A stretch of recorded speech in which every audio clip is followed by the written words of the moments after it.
Welcome to another episode of the Wandering Watercolor. Let's paint. Okay, so this is the 9th page of the Complete Beginner's Guide to Watercolor Painting. And you're probably thinking to yourself, this is the exact same page as, the exact same drawing as the 8th page, and you would be correct. However, we're going to paint it differently. And there's also a lot of value in painting the same thing multiple times because you naturally get better when you do the same thing. And this is obviously true with any kind of art, visual art, language arts, culinary arts, martial arts, anything that you're doing multiple times for practice, you just naturally get better at it. So this is going to be one of the rainbow colored macaws. So as always, paint, brush, a little porcelain plate. It can be a dish, a soap dish, whatever you have. And then on the side here, 2 jars of water. Off camera is where I have them. And a paper towel or a rag. Any of that is fine. So what we'll do here is, the first thing is we will get some blue. And we want plenty of blue. And we're just going to go ahead and lay that in right here. Like that. And this time it's a little less than what we did on the previous one. I'm going to do a little here, a little here and here, and a little bit here. And that's pretty much it for that. The next thing we're going to do is we're going to get a bunch of green. And we want a good amount of green. And I forget if I mentioned, I'll have links in the description for everything if you need anything. And then we're just going to blend that in. We're going right up against the edge of where that blue is. And we're just going to blend that in like that. Kind of going all the way up a little bit. Rinse my brush, not completely, and then just kind of draw some of that up, like that. And rinse my brush some more, and then just at the edge, I'm just going to pick up a lot of that color. Okay, so that looks good. Next, we're going to get a bunch of yellow. And then we're just going to lay it in very heavy, right in here, going up right against the edge of where the green is. So just like that. Rinse off our brush. Get a little bit of orange, not a lot. Orange is just going to be a little bit over here. Kind of like that. And then we're going to move that into red. But the thing with the red is, as we've discussed before on a previous page, is that this red comes out very rose. It's a little bit on the pink side, so we are going to throw a little bit of orange in it, just to kind of balance it a little better, make it look more like a crimson. Okay, so that's good. And so we're just going to go right here, right up against the edge of that orange. We're going to pull that in. And it's just a flat wash. We're just laying down a flat wash all the way in here. Also where the feathers on the chest are. Just maybe a little short strokes over here just to show some of the fuzziness. And then going back down like this. And down here. And continuing up here, avoiding the eye and that little section where the eye is, and just filling it in. Okay.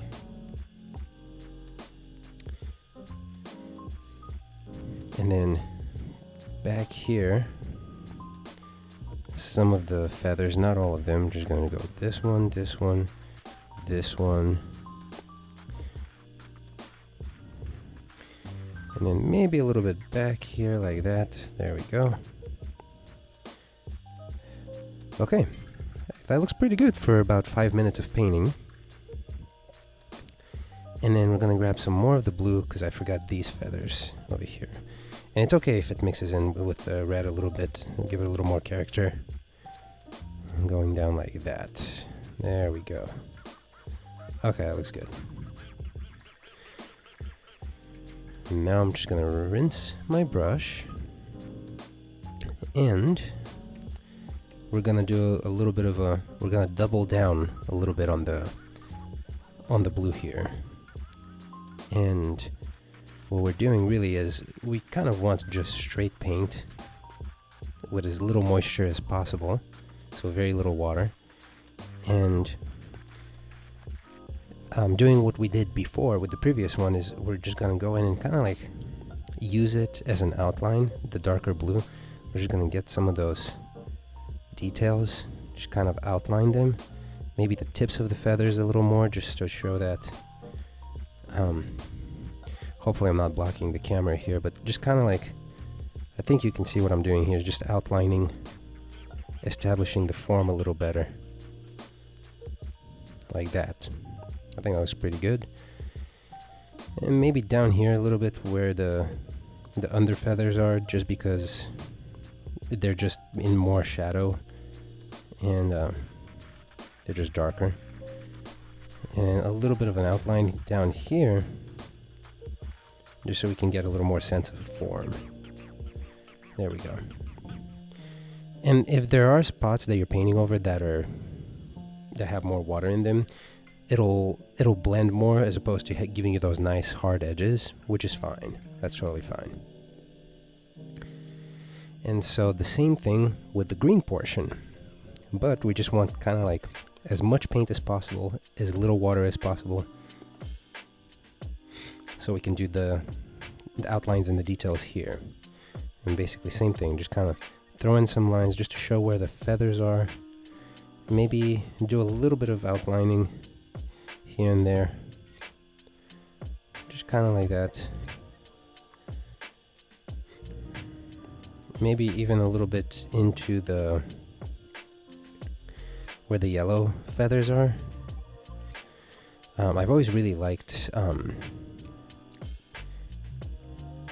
shades of green next to yellow. I think it's a really nice color palette. There's something very organic about it.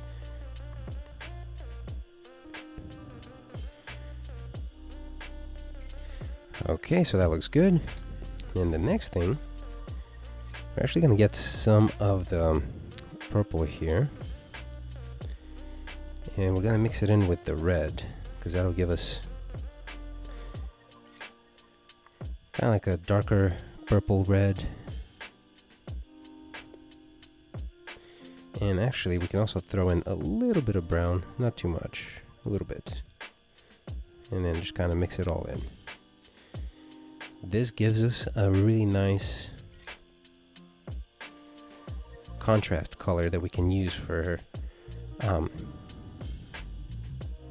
emphasizing details. So I'm just kind of like short strokes here towards the ruffles of the front feathers, and just give it really nice detail. And then some of the feathers that are around the chin there, and then up here, same thing with the, just kind of giving them some outlines up here. Not a lot, just a little bit. And you can go a little bit into the yellow feathers, and just kind of just showing that there's some detail there. It does not have to be perfect. There we go.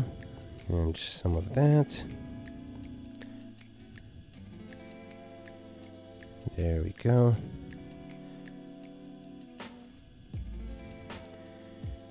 And a little bit up here, just showing some of the texture. You know, it does not have to be exact. You just want to show that there is some texture there. And rinse off our brush. And now while all of that is drying, we're just going to grab some brown and dilute it with some water because we don't want it to be too dark. We're just going to do a flat wash where the tree stump is, or the tree perch, whatever you want to call it. And just all in here.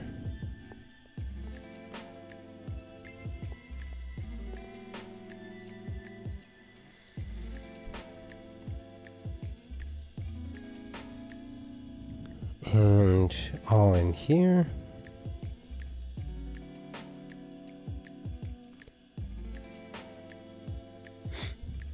And that looks good. Just a very flat wash. I might actually pick up some of that color just to lighten it up. I'm just drying my brush and picking it up. And same back here. Just kind of pick up some of that. And okay, we're good on that.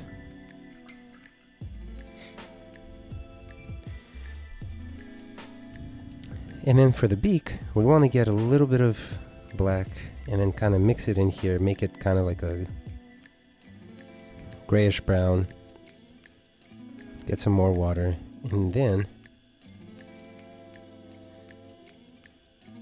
we're just going to go ahead and lay that in here for the beak.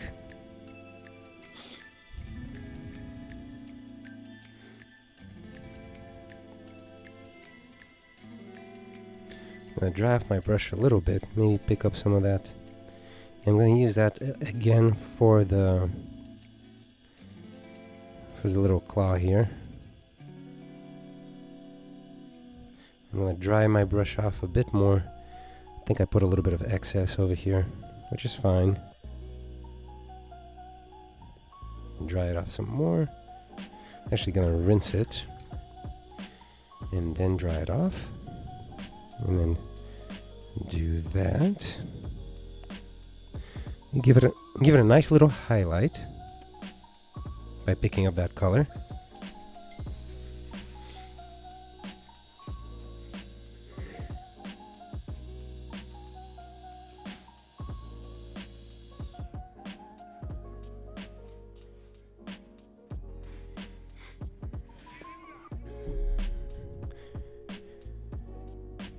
Okay, and then the next thing is we're just going to grab a little bit of the black, but we're going to mix it in to make it more of a gray. And we're just going to fill in a little bit over here where the darker part of the chin is. And we're just going to leave that like that. Next we're going to get some more brown, just straight brown, just for the shadows.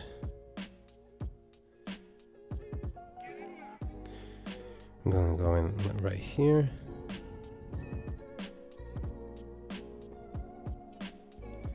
In the back, do some texture on the tree.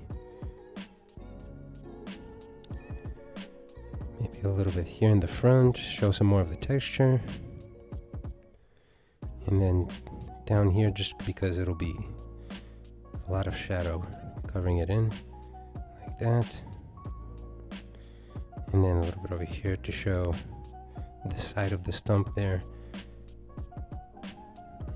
And then rinse my brush.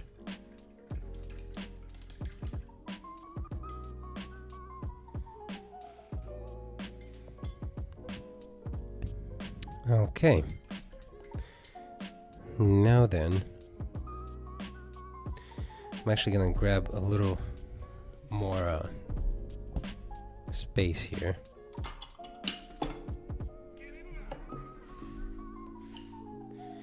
There we go. I just needed a little more space to mix my colors. And I'm going to grab some blue and a lot of green just to mix a nice teal color. More on the blue side though. There we go. And just add a ton of water.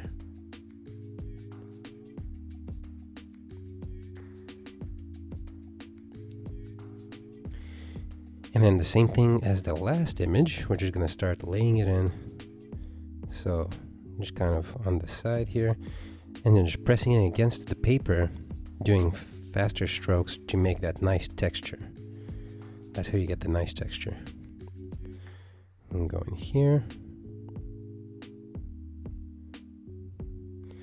Always keep in mind, it does not have to be perfect. You just kind of want to try to avoid blending the detail. But I think that's pretty good.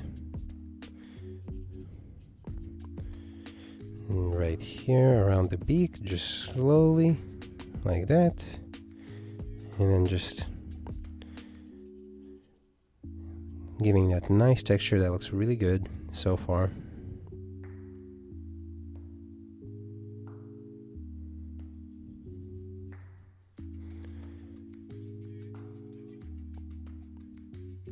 I'm doing all of that up here.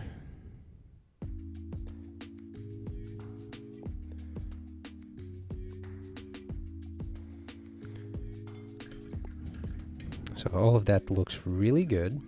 The only thing that's left is we just need to add a little bit of black just for the details. I'm just actually going to dab it with my paper, with my towel a little bit, just to make sure it's completely dry. And then going in over here, just kind of like some details. I'm actually going to move this. Just a little bit of detail, not a lot, like some dots maybe. And beak, just outlining that a little bit, where the nostril is. And then just some strokes over here for the marks in the face. And obviously where the pupil is, I'm going to outline that. And just like that. Also down here where the nail is.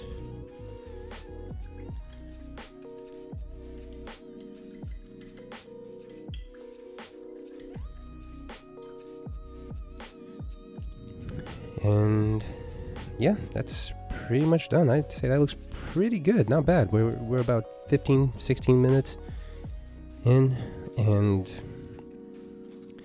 basically, yeah, you get the idea. You just use all of the techniques that you've learned, layer the colors. If you want to, you can go back in to add more contrast, but I'm actually quite happy with this one. And next we'll move on to the last page, where we will be painting a scenery with the skills that we've learned so far. I'll see you then.